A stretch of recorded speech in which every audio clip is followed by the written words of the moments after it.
오늘 아침 하나님이 주시는 말씀은 우리 신약성경 마태복음 10장, 마태복음 7장입니다. 10페이지 마태복음 7장 1절에서 6절까지의 말씀을 제가 봉독합니다. 하나님의 말씀을 경청하시기 바랍니다. 비판을 받지 아니하려거든 비판하지 말라. 너희가 비판하는 그 비판으로 너희가 비판을 받을 것이요 너희가 헤아리는 그 헤아림으로 너희가 헤아림을 받을 것이니라. 어찌하여 형제의 눈 속에 있는 티는 보고 내 눈 속에 있는 들보는 깨닫지 못하느냐. 보라, 내 눈 속에 들보가 있는데 어찌하여 형제에게 말하기를 나로 내 눈 속에 있는 티를 빼게 하라 하겠느냐. 외식하는 자여, 먼저 내 눈 속에서 들보를 빼어라. 그 후에야 밝히 보고 형제의 눈 속에서 티를 빼리라. 거룩한 것을 개에게 주지 말며 너희 진주를 돼지 앞에 던지지 말라. 그들이 그것을 발로 밟고 돌이켜 너희를 찢어 상하게 할까 염려하라. 아멘. 우리들의 인생이 만약 행복하지 않고 불행하다는 생각이 든다면 거기에는 반드시 그럴 만한 이유들이 있을 것입니다. 그렇다면 그 이유들이란 뭘까?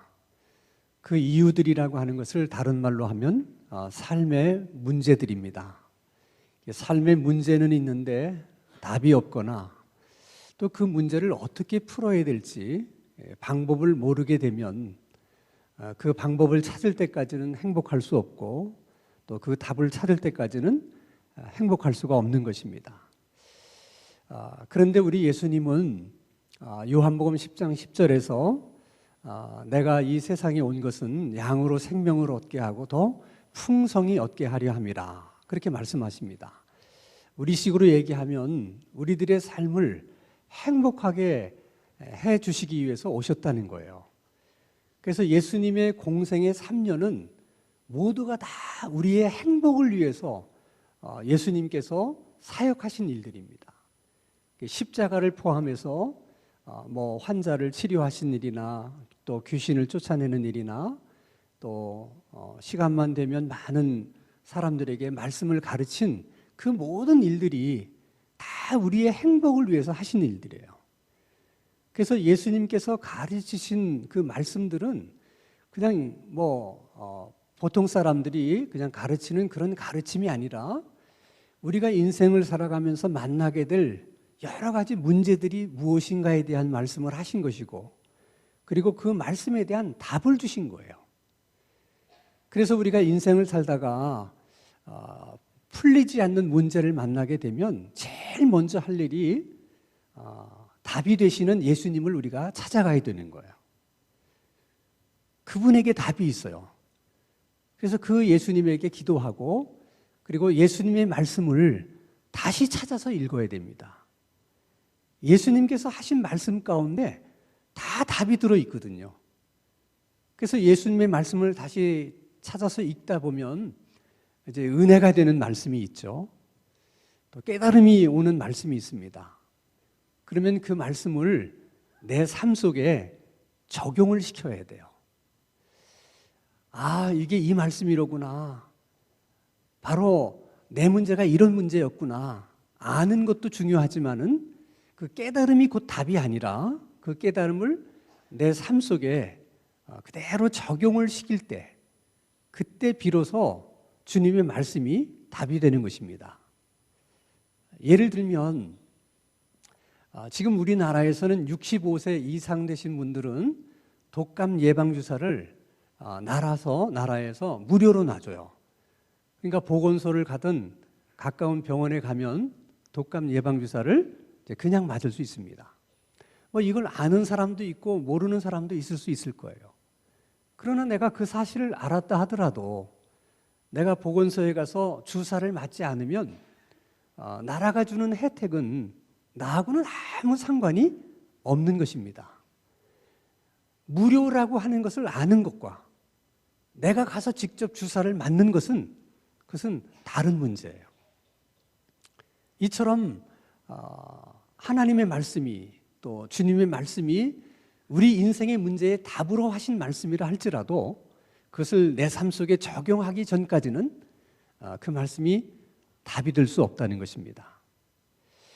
그래서 예수님의 말씀은 뭐 하나에서 10까지 다 주옥 같은 말씀이지만은 특별히 마태복음 5장, 6장, 7장 이 세 장의 말씀은 우리 인생에서 정말 가장 우리들이 큰 문제로 여기는 그런 문제들만을 이렇게 모아서 예수님이 말씀을 하시고 그 문제에 대한 답이 무엇인지를 또 말씀해 주신 그런 말씀들이기 때문에 특별히 마태복음 5장, 6장, 7장은 예수님이 하신 말씀 가운데서도 가장 귀하고 소중한 말씀이라고 하는 것을 우리가 아셔야 됩니다. 자, 마태복음 6장 말미에 우리 인생의 가장 큰 문제 중에 하나인 염려에 대한 문제를 주님이 다루십니다. 그리고 그 염려의 문제에 대한 답이 무엇인지도 말씀해 주셨습니다. 그리고 7장에 오게 되면 또 우리 인생에서 가장 큰 문제 중에 하나인 비판에 대한 문제를 다루시면서 그리고 그 답도 우리에게 주신다는 거예요. 비판이라고 하는 것은 우리 인생을 불행하게 만드는 많은 문제 중에 하나입니다.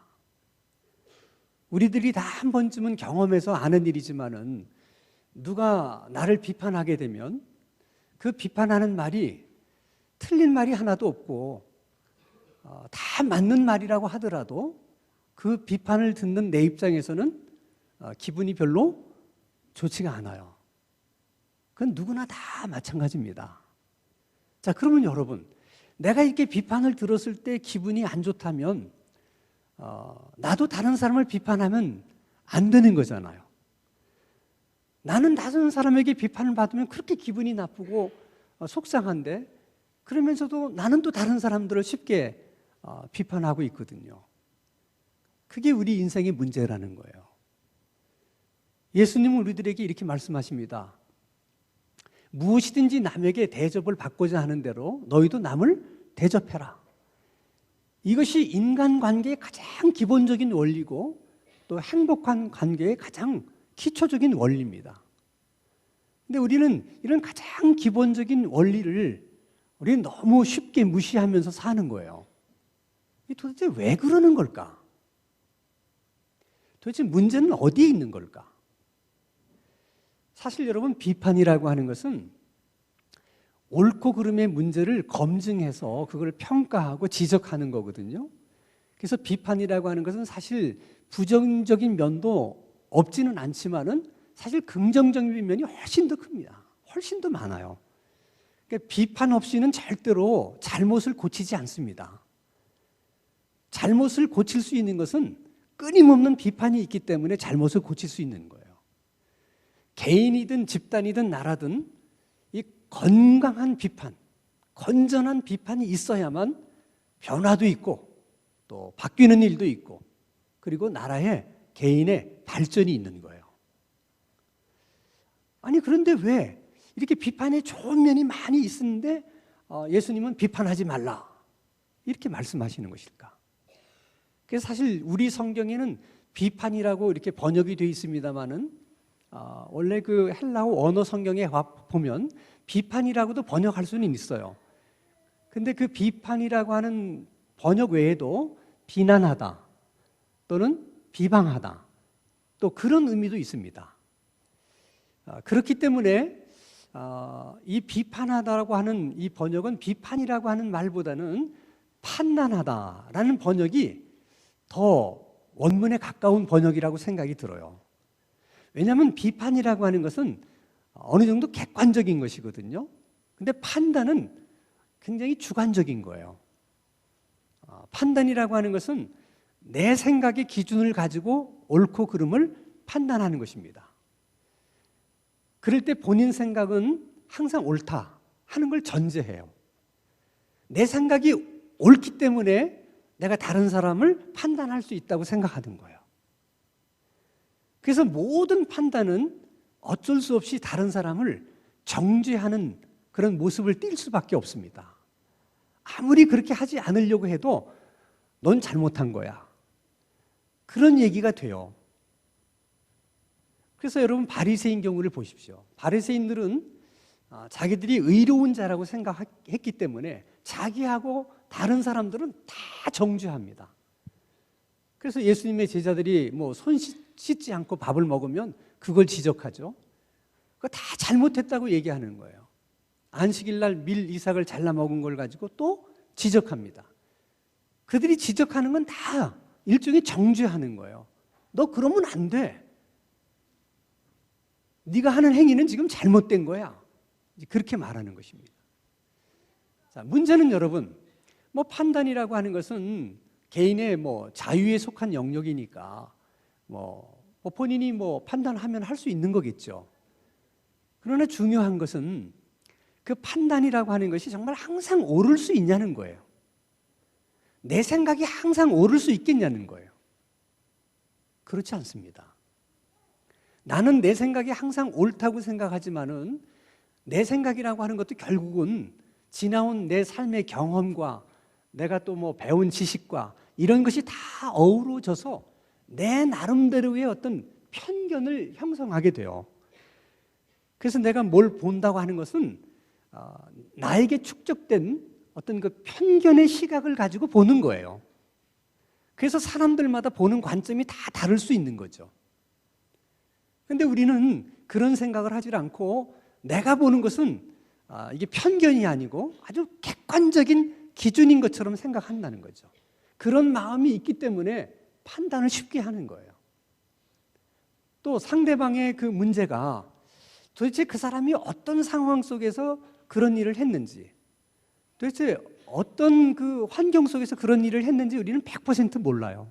그냥 모르는 가운데 우리는 내 짐작으로 그렇게 생각하고 판단하는 겁니다. 또 그 사람이 그런 행동을 한 것을 어떤 동기로 그런 행동을 했는지도 우리는 몰라요. 그것도 우리는 그냥 짐작해서 내가 그냥 보고 생각하고 이제 판단하는 것이죠. 그래서 우리가 남을 판단하다 보면 가끔은 내 판단이 틀리지 않았을까? 그런 의심이 이렇게 들 때가 있어요. 그러면 사람들은 내가 판단을 이렇게 잘못할 수도 있구나. 그래서 내가 판단을 쉽게 해서는 안 되겠구나. 그런 쪽으로 생각을 하면 참 좋을 텐데 그렇게 생각을 하는 게 아니라 내 판단이 뭔가 아닌 것 같다는 생각이 들면 이걸 다른 사람들에게서 동의를 얻어서 지지를 얻어서 내 판단이 옳은 거야 하는 쪽으로 가고 싶은 거예요. 그래서 확신이 들질 않으면 내가 남을 판단한 얘기를 다른 사람에게 가서 얘기를 해요. 하는 이유는 뭡니까? 지지를 얻기 위해서 그런 거예요. 내가 이 사람에 대해서 이렇게 판단한 것이 옳지, 내가 그렇게 생각한 게 맞지 하는 동의를 얻고 싶은 거예요. 그러면 그런 동의를 얻으려고 그러면 그 사람에 대해서 좋은 얘기를 해야 되겠어요? 안 좋은 얘기를 해야 되겠어요? 자연히 안 좋은 얘기를 해야지 내 생각이 옳다고 사람들이 인정해 주지 않겠습니까? 그러니까 어쩔 수 없이 이렇게 안 좋은 얘기를 많이 하게 되는 거죠. 그런데 사람들이 쉽게 동의를 해주지 않아요. 그러면 내 생각이 잘못됐구나. 이게 금방 반성하라고 뉘우치면 좋은데 이상하게 사람은 또 그렇게 하질 않아요. 이 사람이 동의해 주지 않으면 또 저 사람을 찾아가서 또 해요. 저 사람이 동의해 주지 않으면 또 다른 사람을 찾아가요. 언제까지 그렇게 하겠습니까? 동의하는 사람이 나타날 때까지 합니다. 그래서 소문이 쫙 퍼지는 거예요. 소문이 나는 과정이 결국은 그래서 소문이 나는 거예요. 계속.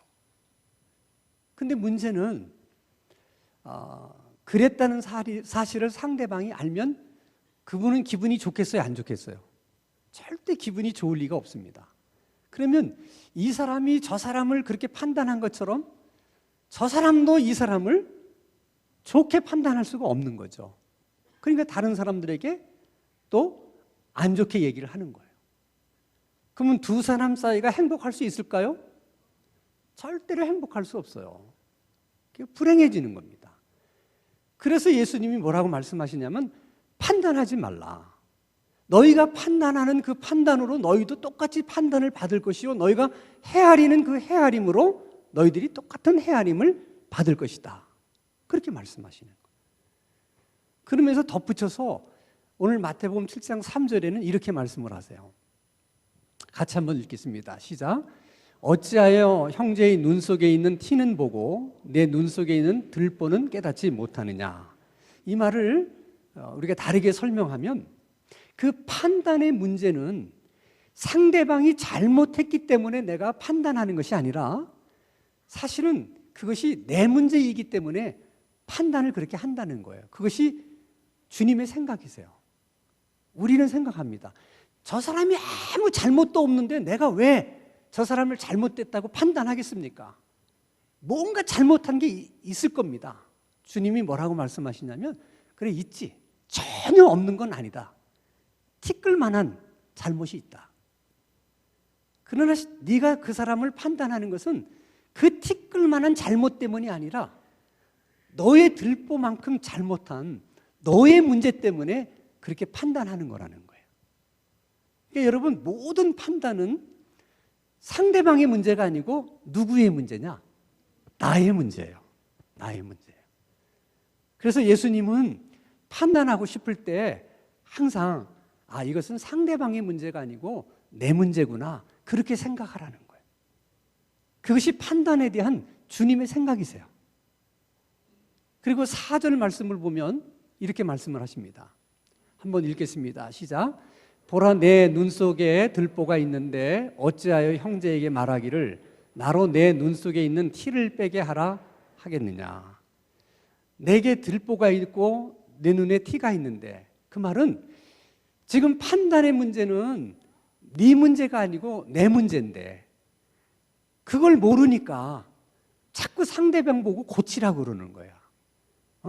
네가 잘못됐다. 네가 고치라.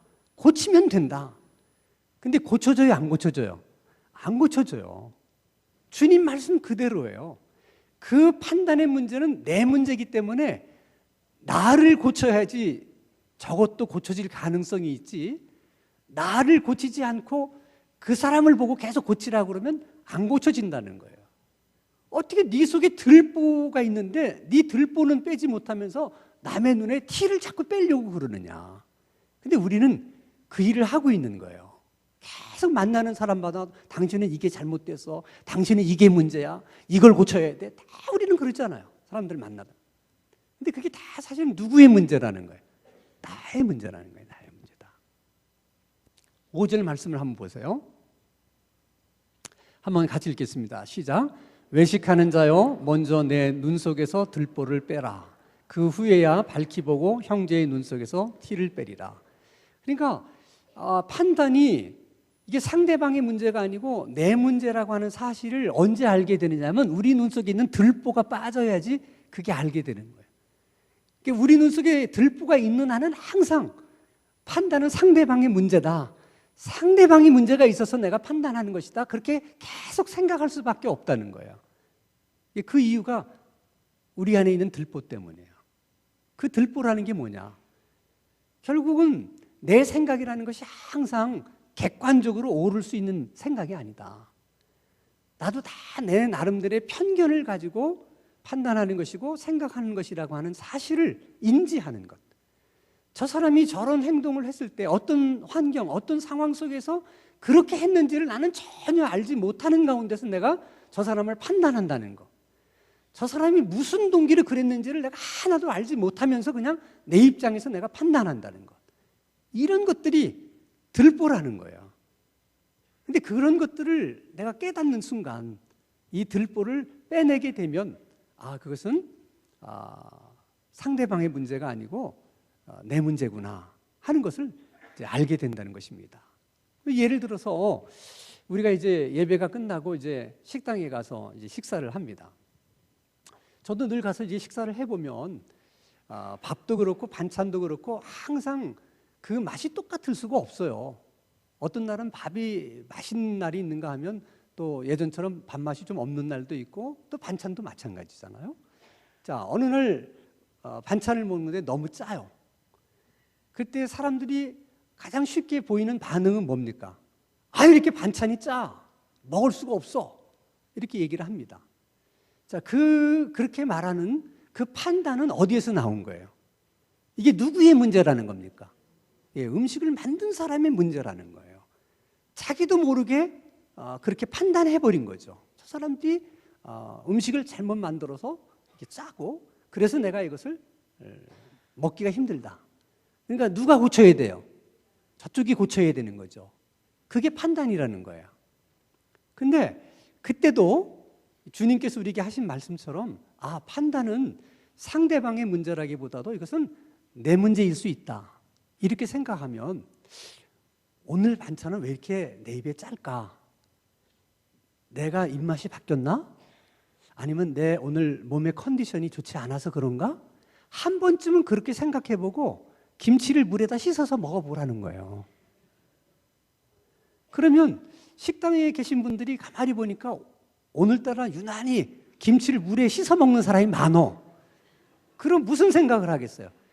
오늘 김치가 짠 거 아니야?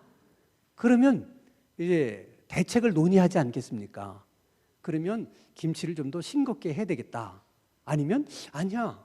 또 뭐 맛있게 먹는 분들도 많이 계신데 그러면 이 김치에 대해서 입에 잘 맞는 분들도 많이 계시지만은 이걸 짜게 느끼시는 분들도 많이 계시니까 그러면 앞으로는 이 김치를 수고스럽지만은 두 종류로 만들어서 지금 같은 김치와 조금은 싱거운 김치를 이렇게 만들어서 내자.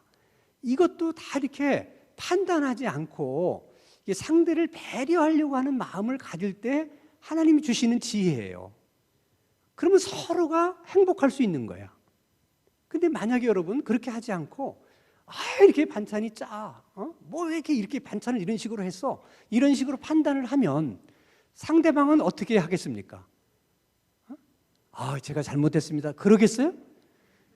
판단을 하면 판단받은 대로 그대로 또 판단을 한다고 주님이 그렇게 말씀하시잖아요. 그럼 식당 측에서는 이렇게 얘기해요. 남들은 잘만 먹더만 입도 까탈스러워가지고 만약에 그 얘기를 또 이분이 듣는다면 서로의 관계가 행복할 수 있겠습니까? 없죠. 그게 여러분 그렇게 큰 문제입니까? 그렇게 어려운 문제예요? 그러나 우리는 아주 사소한 문제인데 그 문제 때문에 행복할 수 있는 것을 놓치고 불행을 선택하는 경우들이 너무 많다는 거예요.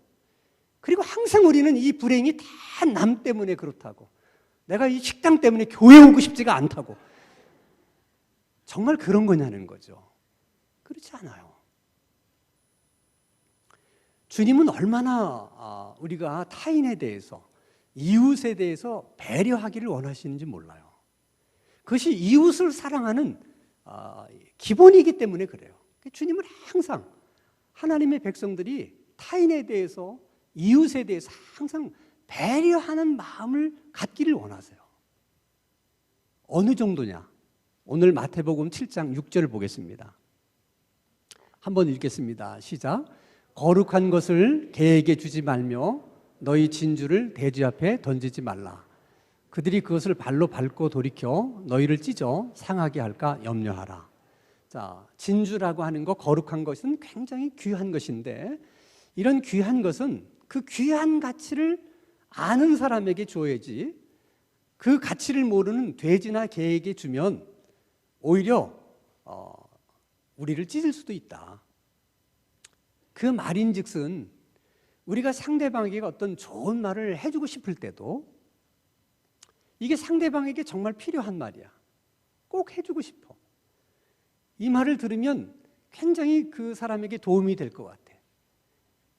그런 말이라 할지라도 그 사람이 그 말을 이해할 수 있고 또 마음적으로 받아들일 수 있는 그런 마음의 태도나 자세가 되어 있을 때 말을 해야지, 아무리 그 사람에게 필요한 말이고 좋은 말이라도 상대방이 그것을 이해할 수 있는 능력이 없거나 아직 그런 이야기를 받아들일 기분이 아니거나 그럴 때는 하지 말라는 거예요.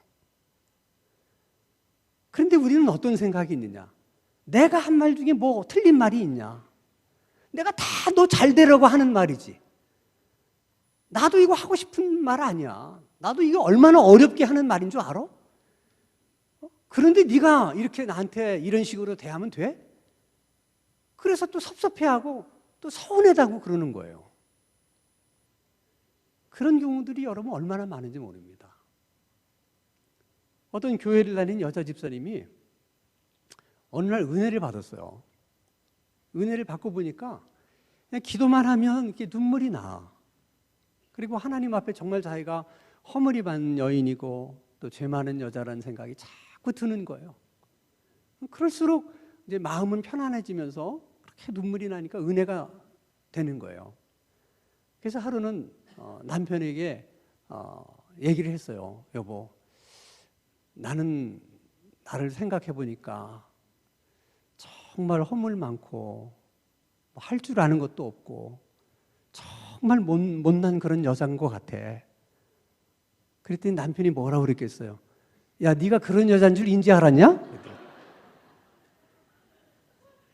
그러니까 여러분, 진주를 돼지 앞에 던지면 이런 사단이 나는 거야. 그러니까 똑같은 말이라도 괜히 그렇게 말을 해놓고 부부싸움을 하고 나서 내가 저런 거 데리고 산다고 이런 얘기하고, 부부싸움을 하지 않아야 될 수도 있는 일을 사실 누가 부부싸움을 만들어낸 거예요. 그리고는 그 남편을 탓하는 거죠. 물론 남편에게 문제가 없는 건 아니지만은 우리가 그런 실수를 너무 많이 하고 산다는 거죠. 여러분, 우리가 살면서 왜 판단하고 싶은 이게 생각이 들지 않겠어요? 그럴 때가 자주 있어요. 그럴 때마다 우리가 생각하셔야 돼요.